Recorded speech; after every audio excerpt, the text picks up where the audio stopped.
बलिया बन्नेछन् अतीतलाई वर्तमान र वर्तमानलाई आगतसँग जोड्ने पुलहरू। फक्रिनेछन् फूल बनेर कलिला कोपिलाहरू, त्यस्तै फेरि जाग्नेछन् केही बेर सुस्ताएका परिपक्व फूलहरू। जसरी हर दिन उदाउने घामले जोड्ने गर्छ हर साँझ उदाउने जुनलाई, नउदाउला जुन केही छैन, केही नीरव रात पनि प्रिय कथा बोकेर बसेका हुन्छन्। यही छिन् प्रकृति, यही छन् संस्कार र संस्कृति, जसका दस्तावेज बन्ने गर्छन् हर पल हर घडी। त्यही दस्तावेज हो किताब जात्रा। अक्षरदेखि ग्रन्थसम्मको सम्मेलन हो किताब जात्रा, जहाँ जोडिने एक एक सिर्जनाको हुनेछ जीवन्त प्रस्तुति। बन्नु छ सदैव त्यही पुल, उनेर एउटै मालामा हरेक सुगन्धका फूल। अझै जोड्नु छ सबैलाई पठन संस्कृतिको यात्रामा, थप्दै जानु छ नवीनता किताबहरूको यो जात्रामा। केही उज्याला पलहरू उदाउनेछन् फेरि, केही सिर्जनाका प्रहरहरू थपिनेछन् फेरि। किताब जात्रा। अधिक जानकारीका लागि किताब यात्रा एप डाउनलोड गर्नुहोला। नबेल किताब जात्रा mystic Nepal. Title sponsor Nabil bank limited, together ahead in association with Kreta mart, powered by Nepal bank limited, नेपालको पहिलो बैंक। राष्ट्रिय वाणिज्य बैंक लिमिटेड, तपाईको आफ्नै bank. Endorsed by Nepal telecommunications authority. Transportation partner silk transport, cross border connectivity. Tech partner नी pocket. Production and broadcast partner AP1 HD। Knowledge partner ACCA think ahead. Airlines partner Yeti airlines, you come first. International literature festival partner Kalinga literary festival, supported by Garima Vikas Bank Limited, Rianda Beach Serve, Jyoti Vikas Bank Limited, Moru College of Business Management, Altitude Air, Noble College, Lisara Receptions, Kayo Creative Studio, Artha Sarokar, organized by Kitab Yatra Foundation, brought to you by kitabyatra.com, Nepal's largest online bookstore. नमस्कार, नविल किताब जात्रा mystic Nepal 2078 को यो खण्डमा पुनः एकपटक यहाँहरू सम्पूर्णलाई हार्दिक स्वागत अनि अभिवादन व्यक्त गर्न चाहन्छु। किताब जात्रा सदैव पठन संस्कृतिको विकास होस्, पठन संस्कृति हरेक घर घरमा पुगोस् भन्ने ध्येय राख्छ। यसै क्रममा AP1 टेलिभिजनले डिजिटल प्लेटफर्मका रूपमा पनि किताब जात्रालाई साथ दिएको छ।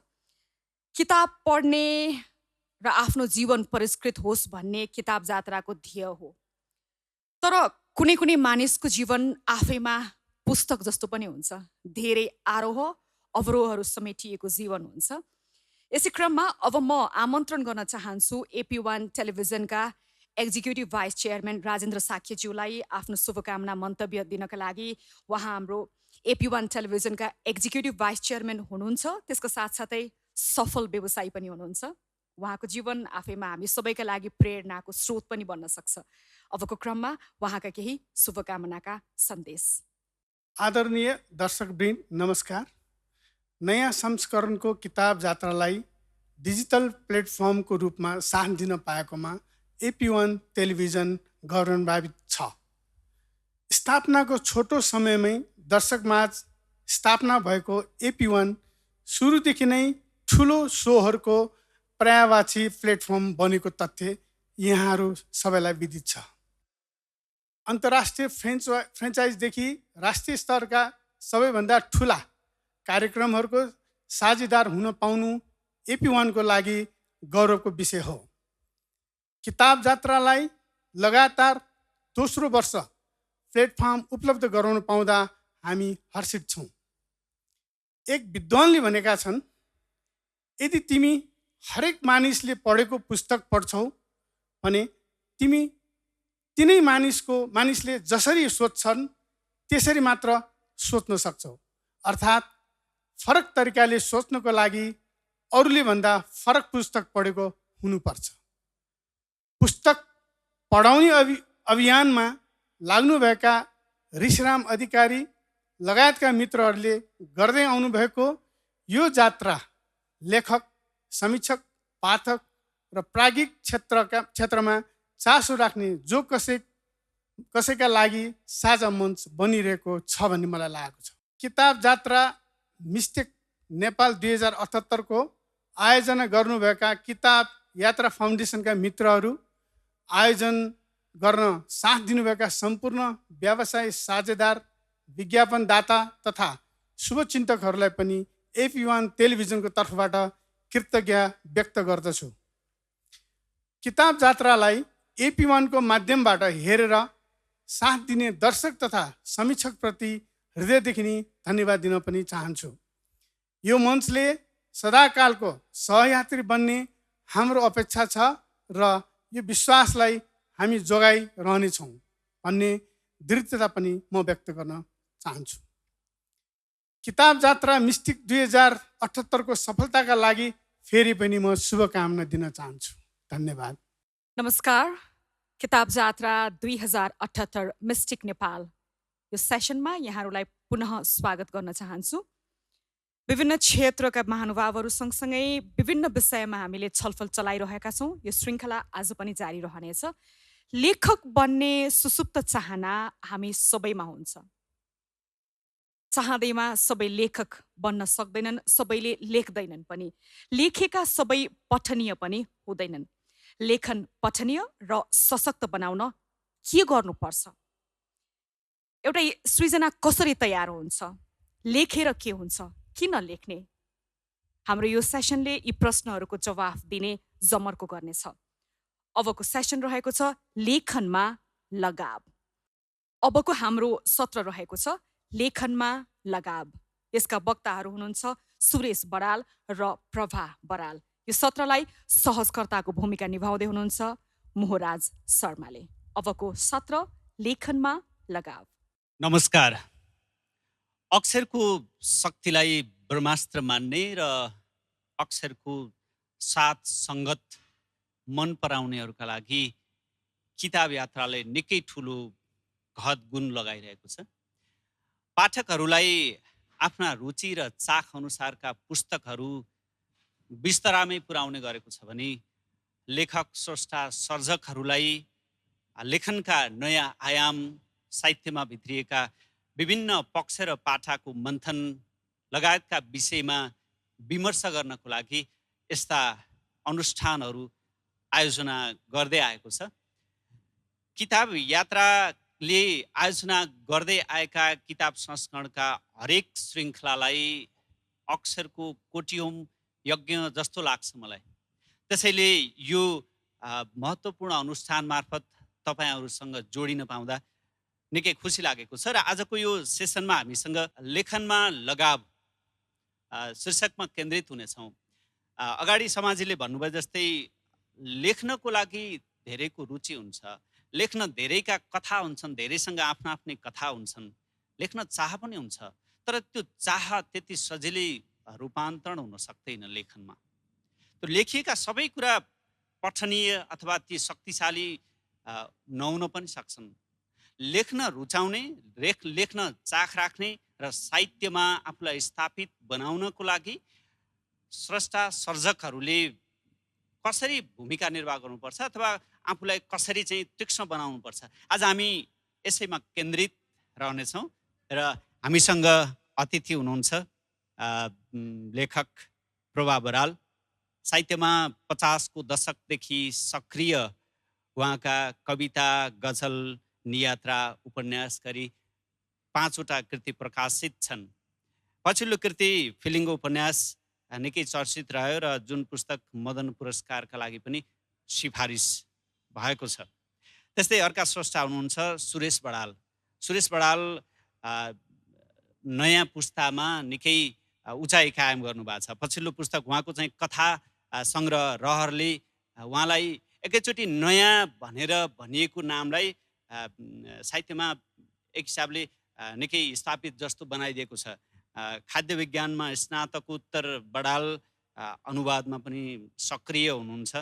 पाउलो कोएलोको उपन्यास हिप्पी अनुवाद गर्नुभएको छ र त्यो पुस्तक चाहिँ पुस्तकाकारको रूपमा आउन बाँकी छ। आज हामी उहाँहरूसँग चाहिँ लेखनमा लगावमा केन्द्रित भएर चर्चा गर्दैछौँ। स्वागत छ यहाँहरू दुवैजनालाई। यो शब्दको शक्तिबारे एकजना विद्वानको भनाइबाट मैले आजको सेसन उठान गर्छु। शब्दले कुनै पनि युद्धको सुरुवात र अन्त्य गर्न सक्छ। शब्दले घर परिवारलाई तहस नहस बनाउन सक्छ। शब्दले कसैको हृदय विदीर्ण बनाउन सक्छ, भत्काउन सक्छ, तर त्यसले जोड्न पनि सक्छ। यदि तिमीसँग सही शब्द छ भने त्यस्तो कुनै चिज छैन जसले यो दुनियाँमा गर्न नसकियोस्। शब्दमा त्यति धेरै तागत हुन्छ। हामीले अक्षरको शक्तिको कुरा गरिरहेका छौँ। म सुरेशजीबाट उठान गर्छु। तपाईँ एकैचोटि पुस्तकाकारको रूपमा आउनुभयो पाठकमाझ र त्यो पुस्तकले तपाईँलाई एउटा गतिलो स्थान दियो। अब तपाईँ नयाँ हुनुहुन्न। लेखनमा त्यो स्थानमा पुग्नको लागि गर्नुपर्ने प्रयास प्रयत्न, त्यो नेपथ्यका सङ्घर्षहरू के रहे, कस्तो रह्यो? धन्यवाद। लेखनमा सङ्घर्ष भन्नु पर्दाखेरि सुरुमा चाहिँ के हुन्छ भन्दा त्यो आफूले के लेख्दैछु त्यो कुरामा र आफूमा लेख्ने सक्ने क्षमता छ कि छैन, होइन? किन भन्दा मान्छेसँग हरेक कुराको क्षमता हुन्छ भन्ने नै हुँदैन। त्यो लेखनको आफूमा क्षमताको पहिचान भयो भने त्यस पछाडि चाहिँ गर्नुपर्ने के हुन्छ भन्दा हरेक क्षेत्रमा त्यो क्षेत्रमा पस्नु अगाडि त्यसको बारेमा धेरै ज्ञान, अनि त्यस पछाडि त्यसलाई चाहिने आफूमा स्रोतहरू त्यो नजुटाइकन त्यो क्षेत्रमा जाँदाखेरि सफल हुन असम्भव हुन्छ। त्यस्तै लेखनमा अब आफूमा क्षमता छ भन्ने पहिचान गरियो भने त्यस पछाडिको चरण भनेको चाहिँ धेरै अध्ययन, होइन? अनि त्यस पछाडि अध्ययन सँगसँगै आफूमा चाहिँ निखार ल्याउने, होइन? ती चिजहरूको त्यो चाहिँ चाहिन्छ जस्तो लाग्छ। अब नेपथ्यबाट एकैचोटि प्रकाशनसम्म को दौरान त्यो यात्रा त्यसको बारेमा कुरा गर्दा चाहिँ अब एकदम आफ्नो चाहिँ हरेक दिनको चाहिँ साधना, हरेक त्यो विषयवस्तुमा चाहिँ बढीभन्दा बढी ज्ञान, होइन? अनि आफ्नो त्यो मेहनत, लेखन शिल्प, शैली, यी सबै चिजलाई चाहिँ निखार ल्याउनलाई चाहिँ अति धेरै चाहिँ आफूमा चाहिँ आफ्नो क्षमता चाहिँ अभिवृद्धि गर्नु पर्यो। त्यो गर्दै गर्दै गरिसके पछाडि हामीलाई चाहिने भनेको चाहिँ त्यस पछाडिको चरण भनेको प्लेटफर्म। त्यसको लागि चाहिँ अहिलेको त टेक्नोलोजीले गर्दा हामीले आफ्नै ब्लगबाट पनि लेख्न सक्छौँ अथवा सामाजिक सञ्जाललाई पनि प्रयोग गर्न सक्छौँ। मेरो आफ्नै पनि कथा के हो भन्दाखेरि मैले सामाजिक सञ्जालमा छोटा छोटा टुक्राहरू लेख्दै जाँदाखेरि चाहिँ मैले त्यो इम्प्रेस पार्न सकेछु। किन भन्दा मेरो फेसबुक स्ट्याटस पढेर नै के प्रकाशन गृहका व्यक्तिहरूले चाहिँ मलाई के अलि मेहनत गऱ्यो भने त लेख्न सक्ने रहेछ है, त्यो सम्मको आजभन्दा 5-6 वर्ष अगाडिको चाहिँ त्यो खालको मसँग चाहिँ त्यो अनुभव पनि छ। त्यही भएर अहिलेको जमानामा चाहिँ नेपथ्यमा रहेर त्यो मूलधारमा आउनलाई गाह्रो हुन्छ, सङ्घर्ष हुन्छ, दुःख हुन्छ भन्नु चाहिँ त्यति उपयुक्त हुन्छ जस्तो मलाई चाहिँ लाग्दैन, मेरो आफ्नो अनुभवले गर्दाखेरि पनि। प्रभाजी, जस्तै म लेख्न सक्छु, आफ्नो क्षमताको पहिचान आफूले गर्नुपर्छ पहिला भन्नुभयो बडालजीले। त्यो आफ्नो क्षमताको पहिचान म लेख्न सक्छु भन्ने त्यो आत्मविश्वास जगाउनको लागि त साधना त चाहिन्छ होला नि। यहाँको अनुभवमा त्यो लेखन शक्तिको लागि, त्यो स्टेजमा आउनको लागि आफूले कति तपस्या गर्नुपर्छ, यहाँको अनुभव कस्तो रह्यो? धन्यवाद। त्यही त, अब लेखनमा आउनको लागि सर्वप्रथम त उसमा रुचि जागृत हुनु पर्यो, रुचि जाग्नु पर्यो लेखनमा जान्छु भन्नु अघि। र रुचि जागिसकेपछि अब ऊ लेख्नको लागि तत्पर हुन्छ। लेख्नको लागि तत्पर हुँदाको लागि फेरि उसमा विषयवस्तुको आफूमा कति ज्ञान छ त भनेर फेरि उसले आफूलाई मूल्याङ्कन गर्छ। र मूल्याङ्कन गर्दाखेरि उसमा त अब पढ्नुपर्ने रहेछ भन्ने कुरा उसले बोध गर्छ। अनि बोध गरेपछि ऊ पढ्न थाल्छ। अनि पढेपछि उसमा आफूमा अब मैले लेख्न सक्छु भन्ने खालको एउटा आत्मविश्वास कायम भइसकेपछि ऊ निरन्तर लेख्ने पढ्ने गरि नै रहन्छ। यसर्थ यसलाई एउटा साधना पनि भन्न सकिन्छ है। लेख्दै पढ्दै जाँदा जाँदै एउटा बानीको विकास हुन्छ अनि उसलाई त्यस्तो खालको आत्मविश्वास चाहिँ पैदा हुन्छ कि त्यसपछि अब उसले म लेख्न सक्छु भनेर एक प्रकारको लगाव कायम गर्छ। र यसरी चाहिँ उसले लेख्न चाहिँ तत्पर भइसकेपछि अब यस क्षेत्रमा अब अरू क्षेत्रमा त अब लेखन अरू क्षेत्रमा क्षेत्रमा त यो लगाव भन्ने कुरा कति जरुरी छ भनेदेखि त लेखनमा त झन् बढी महत्त्वपूर्ण छ यो, है। किनभने अब एउटा लेखकले लेखेको कुरा एउटा समाजको लागि एउटा समाज रूपान्तरणको विषय हुनसक्छ, त्यो समयको दस्तावेज हुनसक्छ, अनि त्यसपछि त्यो चिरकालसम्म रहन्छ, भावी पुस्तासम्म त्यो लेखनले असर गर्छ भनेपछि त हामीले अत्यन्त गम्भीरतापूर्वक, अत्यन्त जिम्मेवार बोध भएर अब सही शब्द कसरी त्यसमा छनौट गर्ने, त्यो कतिको वजनदार आफूले लेख्न सकिन्छ भन्ने कुराहरू, सम्पूर्ण कुराहरू ख्याल गरेर मात्र ऊ लेखनमा आउन सक्छ र एकैचोटि लेखक बन्न सकिँदैन। यसको लागि त निरन्तर साधना, अभ्यास गर्दा गर्दै त्यो बानीको रूपमा विकास हुन्छ, अनि त्यसपछि त्यसैलाई साधना पनि भनिन्छ र यो एक प्रकारको लगाव पनि हो। कतिपयले जस्तै साहित्य तपाईँले किन लेख्नुहुन्छ भन्दा स्वायन्त सुखाय भन्छन्, आत्मसन्तुष्टिको लागि भनेर भन्छन्। त्यसरी लेखिने साहित्यले, लेखनले, स्वायन्त सुखायका लागि लेखिने लेखनले समाजलाई, साहित्यलाई के फरक पर्छ? त्यसले के अर्थ राख्छ? त्यसको महत्त्व के हुन्छ? म त्यस कुरामा चाहिँ म अलिकति पृथक धारणा छ मेरो। अब भन्न त भन्नुहुन्छ स्वान्त सुखाएका लागि मैले लेख्छु भन्नुहुन्छ, तर त्यो लेखन समाजमा बाहिर आइसकेपछि त्यस्तो व्यक्तिले अब कि आफूले प्रकाशन गर्नु भएन, होइन। यदि प्रकाशन गरेर समाजको लागि अथवा लेखन जगतका लागि अथवा साहित्य क्षेत्रका लागि मैले केही गर्छु भनेर उहाँले लेख्नुहुन्छ भने पक्कै पनि उहाँ जिम्मेवार बोध हुनैपर्छ।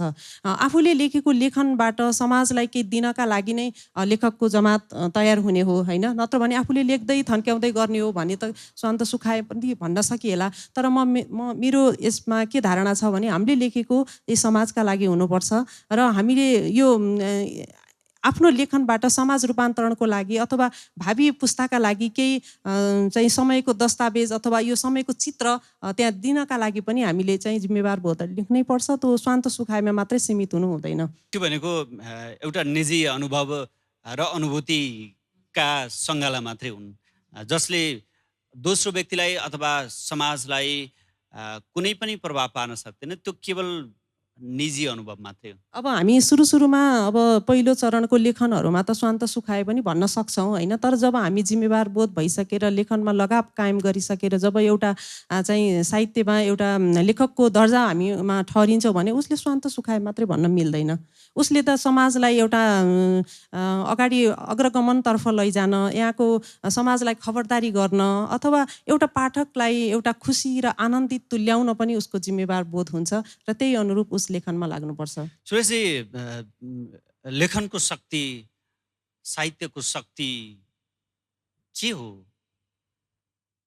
साहित्यको शक्ति चाहिँ कस्तो हुन्छ भन्दा तपाईँको जस्तो हामीसँग इतिहास, होइन, इतिहास हुन्छ, कति अनुसन्धानात्मक लिपि गरिरहेका कुराहरू हुन्छन्, होइन, शोधहरू हुन्छन्। यी सबै साहित्यकै एक खालको चाहिँ प्रकारहरू हुन्, होइन। जस्तो आख्यानमा के हुन्छ भन्दा तथ्यमा नभेटिएका कुराहरू आख्यानबाट पनि आउँछन्। समाजलाई अझ धेरै नजिकबाट देखाउनलाई, अझ जीवन्त बनाउनलाई आख्यानबाट आउँछन्। यी सबै साहित्यका चिजहरूले समाजलाई एउटा दृष्टिकोण दिन्छ, होइन, एउटा विचार प्रदान गर्छ। त्यो समाजको यथार्थ के हो, होइन। जस्तो अघि भर्खरै यहाँ निजी अनुभव मात्रको पनि कुरा आयो। जस्तो मेरो फुड साइन्समा चाहिँ what you are is what you eat भन्छ क्या। र हामीलाई पनि अब जस्तो आफू भलो त जगत भलो भन्छ नि। जब आफूले लेखेका चिज, आफूले सिर्जना गरेका साहित्यले चाहिँ आफूलाई सन्तुष्टि दिन्छ र आफ्नो चरित्र देखाउँछ, त्यो कलेक्टिभ वेमा चाहिँ त्यो समाजको चरित्र अथवा समाजको अनुहार, समाजको भोइस बन्न जान्छ क्या। त्यही भएर साहित्यले दिने भनेको चाहिँ सायद यस्तै खालको वैचारिक एउटा बाटो त्यो नै हुनसक्छ जस्तो लाग्छ मलाई चाहिँ। हाम्रो अभ्यास के देखिन्छ? जस्तै हामीले जति पनि लेखिरहेछौँ नि, हाम्रो समकालीन लेखनको कुरा गरौँ, तपाईँ नयाँ पुस्ताको प्रतिनिधित्व गर्नुहुन्छ, त्यो समाजको अपेक्षा अनुसार लेख्ने अथवा लेखकले आफ्ना कुरा लेख्ने?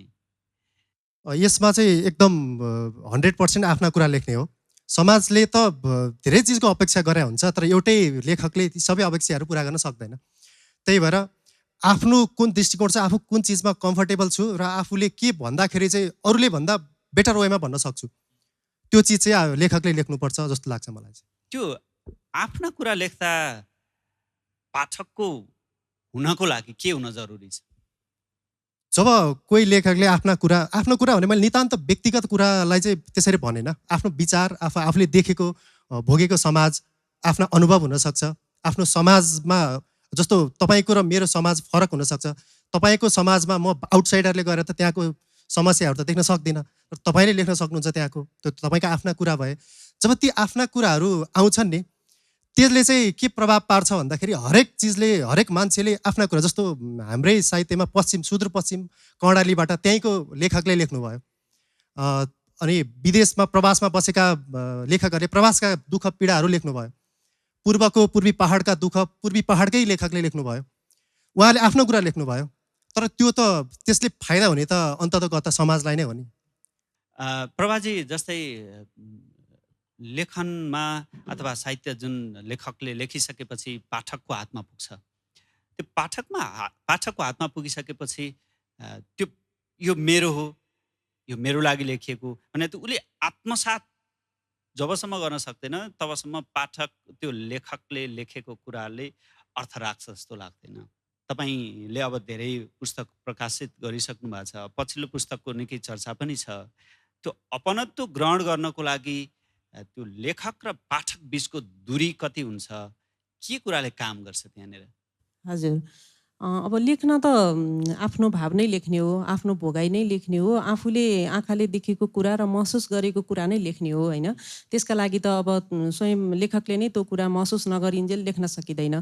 तर आफूले लेखे पनि, आफूले देखे पनि, आफूले महसुस गरे पनि त्यो समाजका लागि कतिको उपयुक्त छ, त्यसले पाठकलाई के सन्देश दिन्छ, त्यसले साहित्य जगतमा के अर्थ राख्छ, अथवा समसामयिक अहिले भइरहेका साहित्य भन्दा यो मैले यस्तो कुरा लेखेँ भने यसले के अर्थ राख्छ भनेर हामी त्यसमा गम्भीरतापूर्वक गोत्लिनै पर्छ।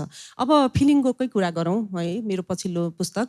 अब फिलिङ्गो मैले अब जापानमा त्यस्ता दिदीबहिनीहरू भेटेँ जुन दिदीबहिनीहरूको भोगाई त मैले मात्रै देखेकी थिएँ। अब यदि मैले त्यो कुरा यहाँ ल्याइदिएँ, त्यो कृति मार्फत ल्याइदिएँ भने त्यहाँ सम्पूर्ण पाठकका लागि त हुने भयो।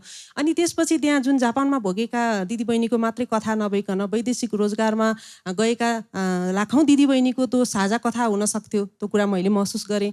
अनि त्यसपछि अब हामीले उनीहरूले भोगेका ती मार्मिक कथाहरूलाई जुन एउटा मैले लेखकीय आँखाले देखेँ र त्यो कुरा अरूले त देख्न पाएको छैन भनेदेखि त मैले त्यसलाई साहित्यमा ल्याउनु पर्छ, किनकि यो बिल्कुलै नौलो हुन्छ र यसले नयाँ अर्थ पनि राख्छ र यो विशेष गरी हामीले विदेश भन्ने बित्तिकैको त्यहाँका सुखद कथाहरू मात्र नहेरिकन यसका दुःखद पक्षहरू, यसका पाटाहरू, यी विभिन्न कुराहरू रहेछन् भनेर चाहिँ पाठकहरूले पढ्न पाउनुभयो भने त्यसको यथार्थ चित्र पनि उहाँहरूले देख्न पाउनुभयो। यसर्थ हेर्दाखेरि आफ्नोपन सँगसँगै अरू पाठकले पनि त्यो कृतिलाई आफ्नो ठानिदिने हिसाबले हामीले लेख्यौँ भने अनि बल्ल त्यो साहित्य एउटा अर्थपूर्ण हुन जान्छ र त्यसले पनि केही नयाँ दिन्छ र एउटा पाठकले ठानोस् कि त्यो पढ्दाखेरि यो त मेरो पनि कथा हो होइन। त्यहाँनिर लेखक सँगसँगै पाठक पनि बगोस्, उसले पनि महसुस गरोस् कि ओहो वास्तवमा त यो लेखकले त यो हाम्रा लागि लेखिदिएको हो। सुरेशजी, तपाईँको पुस्तक रहर कथा सङ्ग्रह त्यो मैले पनि पढेँ। साझा कथा हुनुमा मात्रै सबैले मन पराइएका हुन् कि अरू त्यसलाई प्रभाव पार्ने अरू पनि तत्त्वहरू छन्, जस्तै भाषा, शैली अथवा अरू धेरै कारकहरू हुन सक्छन्?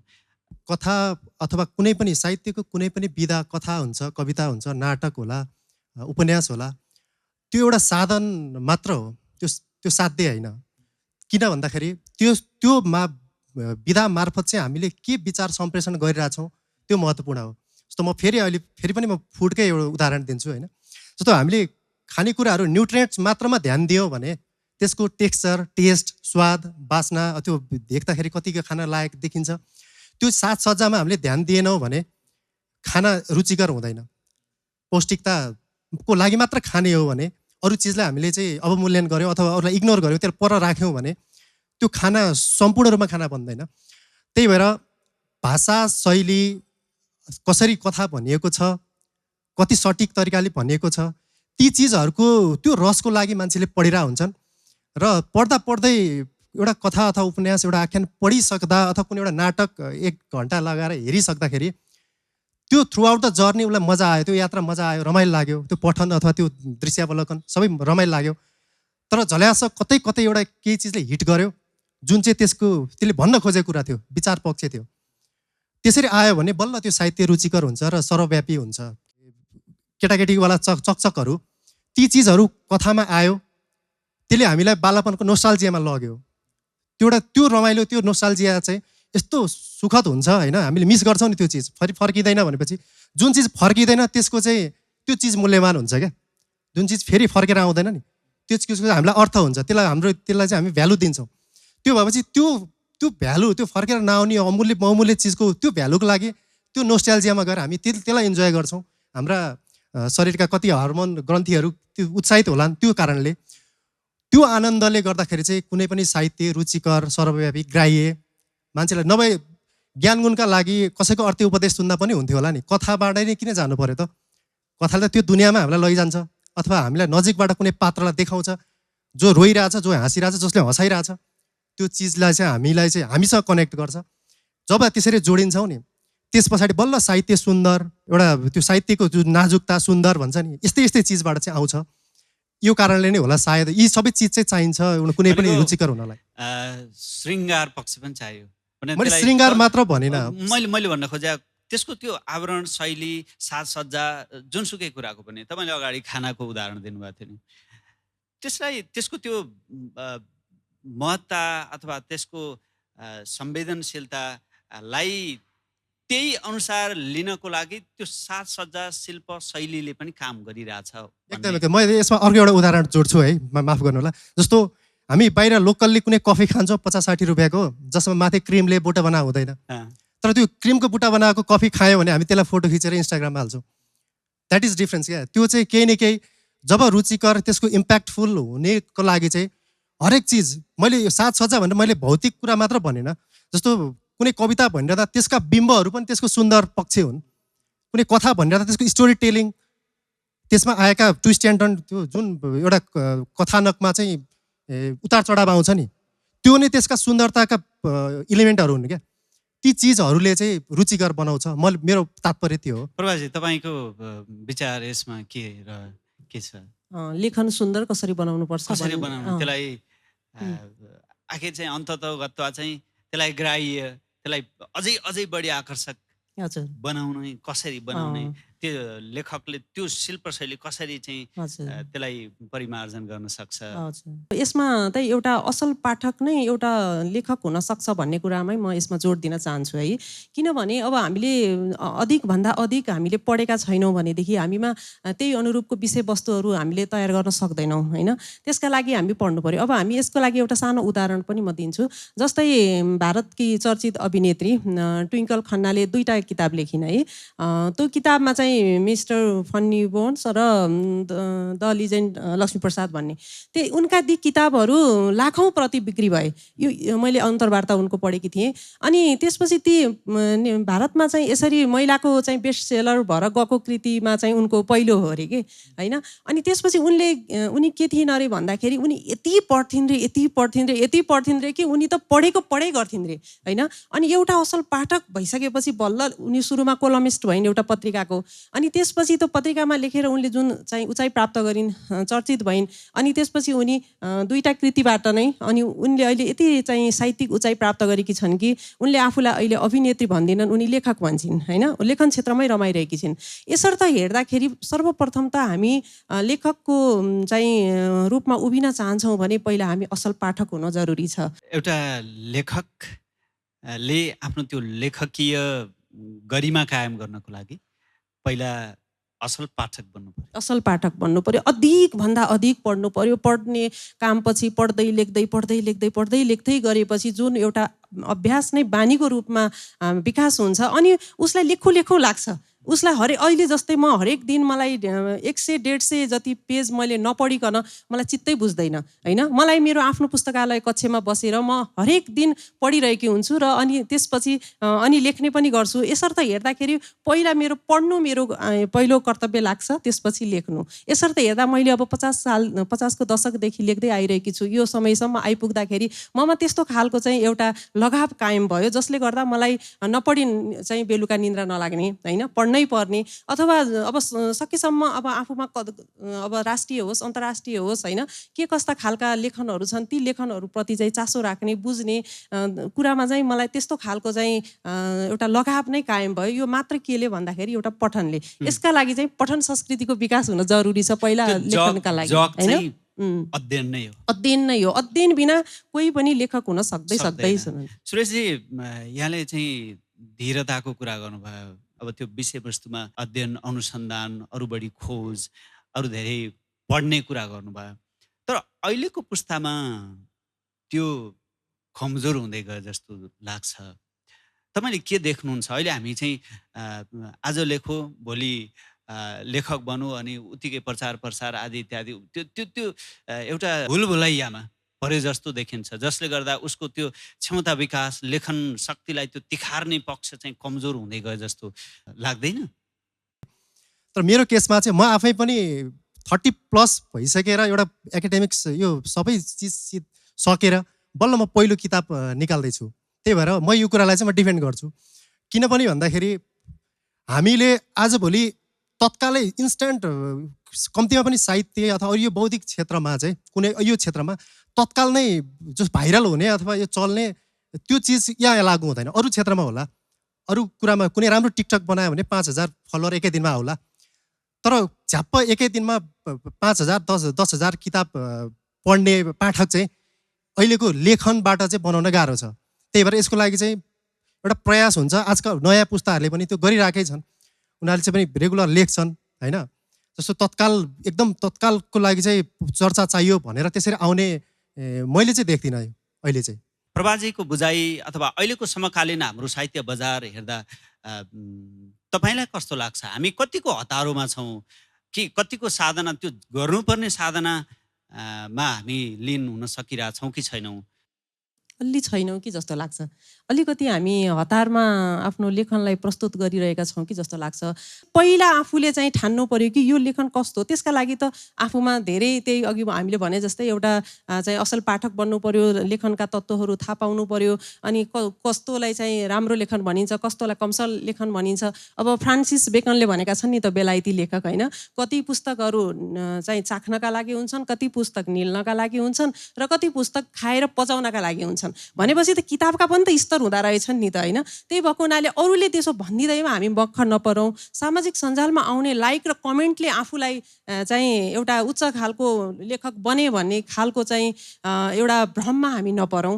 म आफैले पनि यस्तो कुराहरू भोगेँ होइन। अनि यति समयपछि मैले त्यो कुराको बोध गरेँ र वास्तवमा अहिले मलाई चाहिँ एउटा स्ट्याटस राख्न पनि असाध्यै डर लाग्छ कि सामाजिक सञ्जालमा। किनभने त्यहाँ केही कुरा चाहिँ आपत्ति आउने हो कि अथवा कसैले यसलाई नोटिस गरिरहेको छ कि अथवा यो चाहिँ कमजोर भयो कि विभिन्न कुराले भनेर चाहिँ एकदमै डराउँछु कि म। भनेपछि जति बुझ्यो उति डर लाग्ने रहेछ होइन। अब नबुझ्दाखेरि त अब हामीले गर्दा भयो होइन। त पछिल्लो समयमा चाहिँ अलिकति यो कुरा चाहिँ प्रकाशन गर्न हतारो देखिएको कुरा चाहिँ सत्य हो। सुरेशजी तपाईँले पत्याउनुहुन्छ सामाजिक सञ्जालका टिप्पणीहरू? त्यो त म पनि पत्याउँदैन। किन भन्दाखेरि हामीले आफ्नो अनुकूलका मान्छे फेसबुकमा राखेका हुन्छौँ, शुभचिन्तकहरू छानेर। अलिकति नराम्रो गर्ने मान्छे त हामी ब्लक पनि हान्छौँ नि त। त्यो भएपछि ती मान्छे तारिफ बसिरहनलाई पनि सम्बन्ध जोगाउनलाई पनि उसले तारिफै गरिरहेको हुन्छ। एउटा बाटो त्यो भयो। तर कुनै हुन्छन् होइन। तर त्यो लगभग उहाँले भने जस्तै सामाजिक सञ्जाल त्यो एउटा भ्रम एकछिनको त्यो मात्र हो। त्यसलाई त्यति सिरियसली चाहिँ म चाहिँ लिन्न। लेखन शक्तिलाई अथवा त्यो लेखनलाई बलियो बनाउनको लागि जुन हतारो भन्नुभयो नि, हतारो त्यसलाई अझै माझ्नको लागि त्योबाट आफूलाई चाहिँ स्तरोन्नति गर्नको लागि, स्तर वृद्धि गर्नका लागि त्यो नयाँ पुस्ता कसरी लाग्ने म प्रभाजीलाई सोध्दैछु। यही नै कुरा आउँछ होइन। अब नयाँ पुस्ताले त्यही पढ्नु नै पर्यो। अनि त्यसपछि आफूमा जुन रुचि जागृत भइसकेपछि त्यसमा लगाव कायम गर्नु पर्यो होइन। अनि त्यो लगाव कायम गरेपछि जुन उसले चाहिँ त्यहाँनिर आफ्नो रुचि पैदा भइसकेपछि त उसले अब एउटा बानीको रूपमा पढ्ने लेख्ने काम भइसकेपछि अनि त्यसपछि कसरी चाहिँ स्तरीय लेख्ने, कसरी चाहिँ पाठकलाई आफ्नो लेखनले खुसी र आनन्दित बनाउने भन्ने कुरामा ऊ लागि पर्छ होइन। अब कसैले लेखेको कुराले एउटा पछि अब हाम्रो भावी पुस्तालाई पनि यो एउटा चाहिँ इतिहास कायम हुनु त आफ्नो ठाउँमा छँदैछ। त्यसका अतिरिक्त उसको समय लगानी, उसको पैसा खेर नजाओस् भन्नका लागि आफ्नो लेखनले के दियो त भन्ने कुरामा चाहिँ हामी एकदमै गम्भीरतापूर्वक लाग्नै पर्छ है। त्यही भएको हुनाले चाहिँ विशेष गरी लेखनका तत्त्वहरू बुझेर मात्रै हामी लेखनमा आउँ। एकजना विख्यात साहित्यकारले भनेका छन्, एउटा असल पुस्तक पढ्नु भनेको नदीमा स्नान गर्नु जस्तै रे। जसरी तपाईँले स्नान गरेपछि शरीरलाई एउटा स्फूर्ति, त्यो चङ्गा हुन्छ नि, त्यो गतिलो पुस्तक पढ्यो भने तपाईँको त्यो त्यस्तै महसुस हुन्छ। सकारात्मक भाव पैदा गर्ने खालको चाहिँ लेखन पढ्नुपर्छ। सुरेशजी, जस्तै अब त्यो हामीमा एउटा आरोप लाग्ने गर्छ अथवा लेखकहरू यो पुरानै शैली पछ्याइरहे भन्ने हाम्रोमा गुनासो बढी उठ्ने गर्छ। नयाँ आयामहरू जस्तो बाहिरको साहित्यको अथवा त्यो भनौँ न विभिन्न नयाँ भित्रिएका आयामहरूलाई चाहिँ त्यो अभ्यास हुन सकेन। हामीले जुन पुरातन रूपमा जसरी चलिरहेको छ त्यसैलाई पछ्याउने क्रम मात्रै भयो भन्छन्। शैली भञ्जन कतिको जरुरी छ? एकदमै जरुरी नै छ। किन भन्दाखेरि जब पुरानै तरिकाको चाहिँ साहित्यहरू त्यही थपिँदै जान्छ, मान्छेलाई मोनोटोनस हुँदै जान्छ कि पाठकले पनि पढ्न छोड्छ। त्यही त हो, उसलाई एक्सपेक्टेसन केही हुँदैन क्या। अब नयाँ चिज केही आउँछ भने जब त्यो आश फलाउँछ, त्यसपछि न उसलाई रुचि हुन्छ नि त। कुनै बजारमा कुनै पुस्तक आयो अथवा कुनै लेखकले यस्तो खालको चाहिँ इम्प्रेसन पारेको हुन्छ कि यसले पक्कै केही नयाँ लेखा छ हो, त्यो कुतूहल जगाउन सक्नु चाहिँ त्यसको लागि पनि नयाँ शैलीहरू चाहिँ हामीले प्रयास गर्नुपर्छ। र शैली मात्र भन्दिनँ म, हाम्रो साहित्य यति थोरै छ कि होइन, जस्तो 50-60 वटा पढ्नै पर्ने पुस्तकहरू भनेर लिस्ट बनायो भने 50-60 वटा आउँछ। अनि केही पुराना लेखकहरूको त्यति पढेपछि सक्यो, अब छैन। त्यसपछि हामी फरक विधाको, फरक विषयवस्तुको खोज्न थाल्यौँ भने हामीमा त्यो छैन। जस्तो मलाई अब अपराध साहित्य पढ्न मन लाग्ला नि, मिस्ट्री लाग्ला होइन, कुनै जासुसी उपन्यास पढ्न मन लाग्ला। यौन साहित्य नै त्यो पनि एउटा विधा हो, त्यो पनि रुचि राख्ने मान्छे होलान्। अब बाल साहित्य त हामी कहाँ धेरै छ, किशोर साहित्य छैन हामी कहाँ। यङ एडल्ट विधामा यिनीकै कम पुस्तकहरू लेखिएका छन्। त्यो कारणले पनि अब जस्तो पुरानै हामी इस्युहरूमा जुन राजनीतिक मुद्दाहरू हुन्छ नि, जस्तो यहाँ अब भनिहाल्न चाहिँ त्यो अलिकति अप्ठ्यारो पनि होइन पब्लिक फोरममा। जस्तो जहिले पनि हामी उही पुरानै कुराहरू लेखिरहेछौँ क्या। त्यही राजनीतिक पार्टीले पनि घोषणापत्रमा त्यही लेख्छ, साहित्यकारले उपन्यासमा पनि त्यही लेख्छ। त्यो के अर्थ भयो त? साहित्य कसरी फरक भयो त? त्यही भएर ती फरक विषयवस्तु, फरक खालका चाहिँ ठाउँहरू खोज्नु पर्यो। साहित्यकार किन सृजनशील व्यक्तित्व हो अथवा किन उसलाई किन क्रिएटिभ भनिन्छ, त्यो ट्याग लाइन्छ भन्दा त खोज्नु पर्यो नि कहाँ खाली ठाउँ छ र कुन विषयवस्तु कुन भावमा होइन कुन चिजमा लेख्ने हो, त्यो उसले आफूले डिस्कभर गर्नु पर्यो, त्यो लेख्नु पर्यो। त्यो पनि चाहिँ शैली मात्र भन्दिनँ, हाम्रो साहित्य यति भर्खर बामे सर्दै गरेको साहित्य हो। यसलाई चाहिँ एकदम धनी बनाउनलाई चाहिँ हामीले धेरै खालका विषयवस्तुहरूमा चाहिँ प्रयास गर्नैपर्छ। प्रभाजी, तपाईँले अगाडि भन्नुभयो महिलाका सवालहरूमा म अलि नजिक छु र ती विषय र मुद्दाहरूलाई उठाउने प्रयास गर्छु। त्यो फिलिङ्गोमा पनि कता कता त्यो छ। तपाईँले अगाडि भन्नुभएको थियो नि, महिला लेखकहरू सधैँ रोना धोना भित्री त्यही जुन सीमा रेखा, त्यो भित्री त्यो एउटा परिधिभित्र मात्रैका कुरा लेखिन्छन्। त्यहाँ अब लेखिन जरुरी अथवा नलेखिएका पाटाहरू अथवा उठाउने पर्ने विषयहरू के हुन् जस्तो लाग्छ तपाईँलाई? फिलिङ्गोकै म प्रसङ्ग यहाँ जोड्छु। अब फिलिङ्गो पढ्ने पाठकका अब मैले थरी प्रतिक्रियाहरू पाइरहेकी छु होइन। त्यसमा पढ्दाखेरि उहाँहरूले त्यसलाई त्यो परम्परागत ढङ्गबाटै सर पढ्दै जानु हुँदो रहेछ। जस्तै अब त्यहाँ सीमान्ती एउटा मुख्य पात्र चाहिँ, अब सीमान्ती त्यहाँ उसले आफ्नो जीवनको आत्मनिर्णय गरेर जुन एउटा श्रीमानलाई छोडेर ऊ नेपाल आउँछे, अनि नेपाल आइसकेपछि अब ऊ त्यहाँ उसँग गाली गलौज गर्ली, उसँग चाहिँ एकदमै जुन पहिला गर्छन् नि दिदीबहिनीहरूले वाकयुद्ध होइन, यस्तो गर्ली। अनि त्यसपछि उसँग मार झगडा परेपछि बस ल ऊ नेपाल फर्कली, अनि उसको मुखै नहेर्ली होइन। अनि उसँग उसको सधैँभरि चाहिँ त्यस्तो खालको चाहिँ तुस रहिरहला भन्ने खालको धारणाले पढिराख्नु हुँदो रहेछ होइन। अनि जब उहाँले त्यहाँ पृथक पाउनुभयो त्यो फिलिङ्गो पढिसकेपछि, अनि यहाँ त के हो, केही झगडै छैन, यत्तिकै यस्तो के कसरी लेख्नुभयो तपाईँले, अनि यस्तो पनि हुन्छ र यस्तो पनि हुन्छ र यति सजिलै आफ्नो श्रीमानलाई आफ्नो जीवनबाट हटाउँदैछ, अनि उसँग ऊ यति सजिलै चाहिँ उसलाई छोडेर आउँछ र भनेर उहाँले त्यस्तो कुरा गर्नुभयो कि अब जसरी चाहिँ संसारमा यति धेरै अरब मान्छेहरू छौँ भने त यी मान्छेहरूको स्वभाव पनि त फरक छन् नि त होइन भनेपछि त सीमान्तित्व एउटा फरक चाहिँ चरित्रकी पात्र पनि त हुन सक्ली नि त होइन उत्तरार्धतिर पनि ए हजुर अनि भनेपछि त्यहाँनिर चाहिँ जुन एउटा परम्परागत रूपमा त महिलाहरू हारेको महिलाहरू रोएको होइन त्यस्तो खालको पढ्दै आएकोमा त्यहाँ महिलाले जितेको कथा छ होइन अब हामी कति चाहिँ सधैँ रोएर मात्रै बस्ने कति हामी सधैँ हारेका कथा मात्रै सुन्ने अब त हामी महिलाहरू पनि त एक कदम अगाडि छौँ अथवा हामी यति धेरै फड्को मारिसकेका छौँ भने त हाम्रो लेखन पनि त एउटा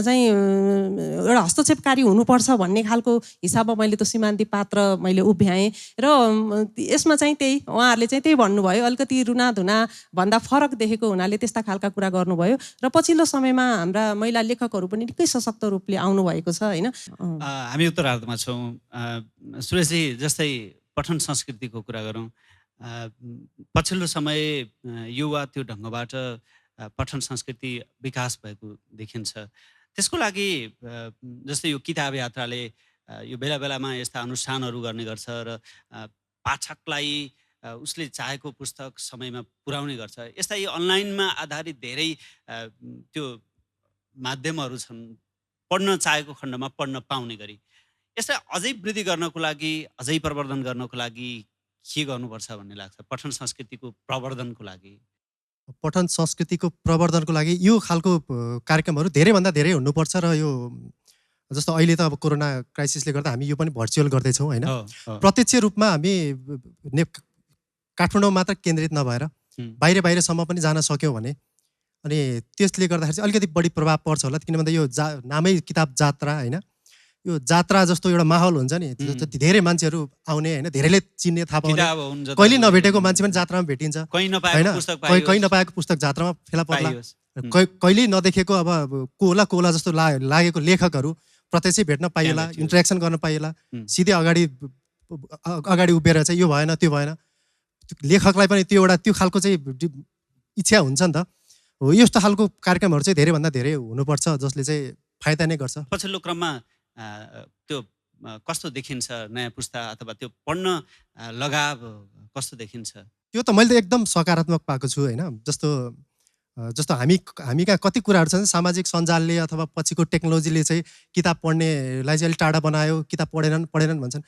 आजभोलि पढेकै देखाउनलाई पनि सामाजिक सञ्जाल प्रयोग गरिरहेछन् होइन लेखकलाई चाहिँ हरेक दिन इभन मलाई पनि इनबक्समा चाहिँ किताब पढिरहेको फोटोहरू त्यो आउँछन् मैले पढेँ भन्छ सिधै कुरा गर्छन् यो भएन त्यो भएन यो भयो यस्तो कुराहरू भइरहेछन् यो त्यति धेरै निराशा हुनुपर्ने मैले चाहिँ देख्दिनँ प्रभाजी तपाईँको भनाइ पछिल्लो समय त पठन संस्कृति एकदमै बढेको छ है लेखनको त्यो गुणवत्ता बढाएको छ कि पठन संस्कृति लेखनको अब गुणात्मक रूपमा त अब ठिकै नै छ होइन हाम्रो पहिलाको जो पुस्ताहरूले जुन खालको गर्नुभएको त्यो उचाइमा त हामी अझै पुग्न सकेका छैनौँ होइन त्यही भएको हुनाले यो सङ्ख्यात्मक रूपमा प्रशस्त प्रकाशन भए पनि अब गुणात्मक अब धेरै सङ्ख्यात्मक भयो भने नै गुणात्मक पनि आउँछ होइन त्यही भएको हुनाले गुणात्मक लेखनको पनि वृद्धि भइरहेको छ त्यसका अतिरिक्त पठन संस्कृति एकदमै बढेको मैले महसुस गरेकी छु मलाई हिजो मात्रै कालीकोटको एकजना पाठकले मलाई फिलिङको पढ्न इच्छा छ कहाँ पाउँछ होला भन्नुभयो अनि मैले फेरि यहीँ किताब यात्राका अध्यक्षकै तपाईँसँगको कुराकानी मैले सुनेकी थिएँ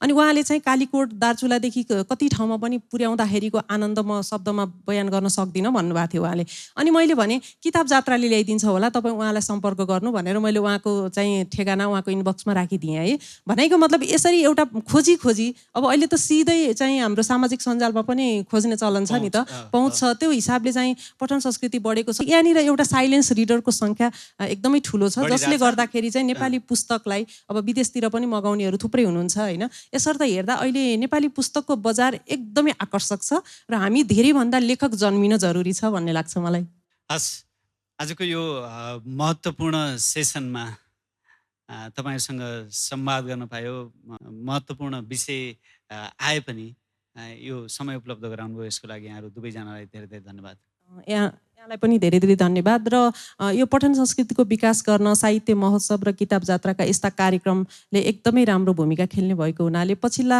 दिनमा पनि अझै सशक्त रूपमा यो कार्यक्रम अगाडि बढिरहोस् र म किताब जात्रालाई एकदम धेरै शुभकामना दिन चाहन्छु र मेरा केही भनाइहरू राख्ने अवसर दिनुभएकोमा म हार्दिक आभार प्रकट गर्दछु धन्यवाद धन्यवाद हामी यो लेखनको लगावबाट छिरेर पठन संस्कृतिको पछिल्लो अवस्था, नयाँ पुस्ता अनि यसमा हामी यसलाई प्रवर्धन गर्नको लागि भएका प्रयास र प्रयत्नमा पनि छिर्यौँ। यो महत्त्वपूर्ण अवसरका लागि पुस्तक जात्रालाई धेरै धेरै धन्यवाद। आजको यो सेसन यहीँ सकिन्छ। नमस्कार। धन्यवाद मोहराजजी। लेखनमा लगाव सेसनको सहजकर्ताका रूपमा उहाँले भूमिका निभाउनुभयो। एउटा पठनीय कृति कसरी तयार हुन्छ र पठन संस्कृति विकास गर्नका लागि के गरिनुपर्छ भनेर विभिन्न आयाममा छिरेर उहाँले यो सत्र सञ्चालन गर्नुभयो। वक्ताहरूलाई पुनः धन्यवाद, सुरेश बडाल र प्रभा बरालज्यूलाई। बलिया बन्नेछन् अतीतलाई वर्तमान र वर्तमानलाई आगतसँग जोड्ने पुलहरू। फक्रिनेछन् फूल बनेर कलिला कोपिलाहरू। त्यस्तै फेरि जाग्नेछन् केही बेर सुस्ताएका परिपक्व फूलहरू। जसरी हर दिन उदाउने घामले जोड्ने गर्छ हर साँझ उदाउने जुनलाई। नउदाउला जुन केही छैन, केही नीरव रात पनि प्रिय कथा बोकेर बसेका हुन्छन्। यही छिन् प्रकृति, यही छन् संस्कार र संस्कृति, जसका दस्तावेज बन्ने गर्छन् हर पल हर घडी। त्यही दस्तावेज हो किताब जात्रा। अक्षरदेखि ग्रन्थसम्मको सम्मेलन हो किताब जात्रा, जहाँ जोडिने एक एक सिर्जनाको हुनेछ जीवन्त प्रस्तुति। बन्नु छ सदैव त्यही पुल, उनेर एउटै मालामा हरेक सुगन्धका फूल। अझै जोड्नु छ सबैलाई पठन संस्कृतिको यात्रामा। थप्दै जानु छ नवीनता किताबहरूको यो जात्रामा। केही उज्याला पलहरू उदाउने छन् फेरि, केही सिर्जनाका प्रहरहरू थपिने छन् फेरि। किताब जात्रा।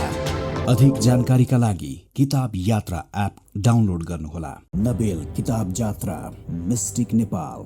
Title sponsor Nabil bank limited, together ahead in association with Kreta mart, powered by Nepal bank limited, नेपालको पहिलो बैंक। राष्ट्रिय वाणिज्य बैंक लिमिटेड, तपाईको आफ्नै bank. Endorsed by Nepal telecommunications authority.